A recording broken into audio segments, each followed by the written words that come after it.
En el libro del Génesis se nos habla de gigantes.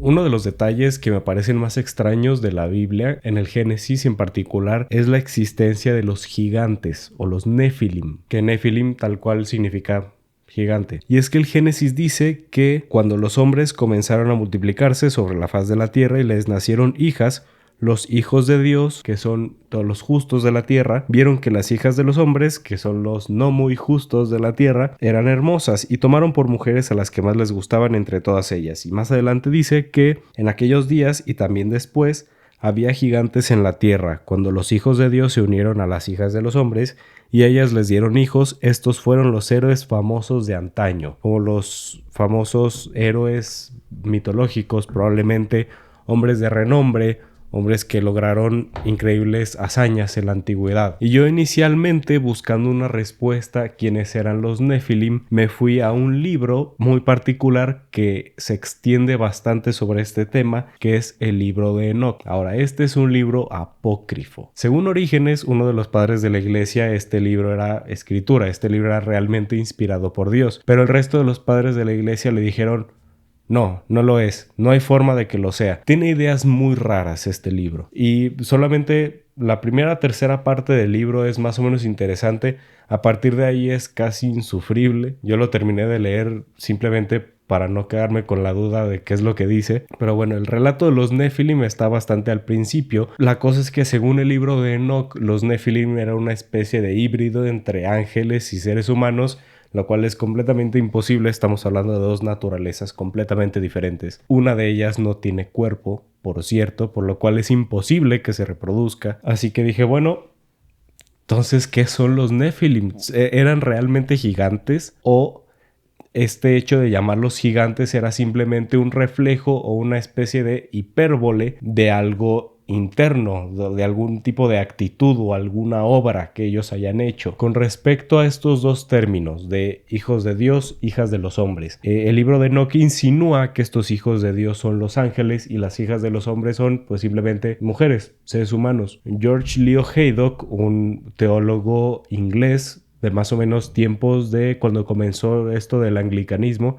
pero él era católico, no era anglicano, él escribió que son simplemente términos para describir dos tipos de personas diferentes. Los hijos de Dios se refiere a los descendientes de Set. Las hijas de los hombres se refiere a los descendientes de Caín. Es decir, los hijos de Set como personas justas, cumplidoras de la ley de Dios, aunque muy básica en aquel momento. Y los descendientes de Caín como gente encolerizada perpetuamente. Y la razón por la que a uno se les llama hijos y a los otros se les llama hijas es meramente porque se está hablando de una relación conyugal. Es básicamente sacrificar un poquito la especificidad del texto en favor de algo más lógico, digamos, porque se está hablando de reproducción. Ahora, según San Ambrosio de Milán, estos gigantes sí existieron, están en las Sagradas Escrituras, están en la literatura apócrifa también, están presentes en la tradición, y él nos explica más acerca de estos seres, que para empezar son seres humanos, simplemente. Según San Ambrosio de Milán, se trata de personas que prestan demasiada atención a su cuerpo, a sus pasiones, dejando a un lado su espíritu, a Dios. Al decir las Sagradas Escrituras que se trata de los grandes héroes de la antigüedad, pues creo que tiene bastante sentido, porque San Ambrosio nos dice que son personas que, en palabras de él, luchan en vano cuando creen que conquistarán el cielo con sus deseos atrevidos y sus actividades terrenales, mientras dejan a un lado las actividades espirituales. Porque estos héroes de la antigüedad o incluso mitológicos, dejemos a un lado si existieron realmente como los narran los acontecimientos mitológicos, que lo más seguro es que no. Sí eran muy valientes, sí hacían hazañas que no cualquiera hace, muchas de ellas literalmente increíbles, pero estos héroes de la antigüedad, si bien eran muy valientes, no eran muy virtuosos, o al menos no en cuanto a virtudes que los elevaban a Dios. Simplemente eran seres muy pasionales, que según San Ambrosio elegían un modo de vida inferior, despreciando la vida superior. Elegían un camino de ser ellos los héroes por su propia cuenta, y esos son los Nefilim,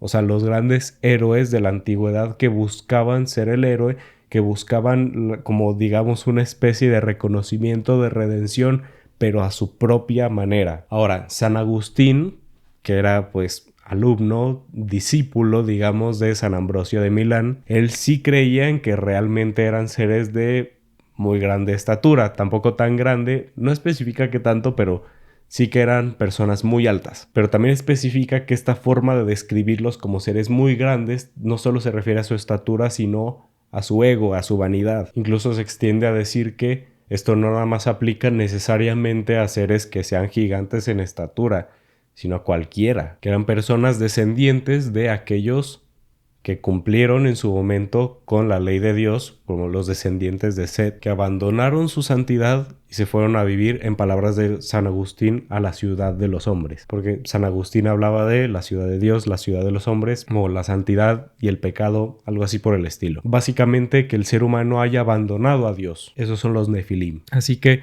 lo más relevante con respecto a ellos no es si realmente eran personas de muy grande estatura o si eran una especie de híbridos. Realmente lo más relevante que tienen ellos es que eran personas que abandonaron a Dios, que lo rechazaron por completo para buscar redención por sus propios medios. Y algo curioso que ahorita estoy leyendo en el Génesis es que dice que el Señor, al ver cuánto había crecido la maldad del hombre sobre la tierra, que precisamente crece la maldad sobre la tierra, se agiganta, ¿sí? Es más o menos como ese mismo concepto. Se arrepintió de haber hecho al hombre.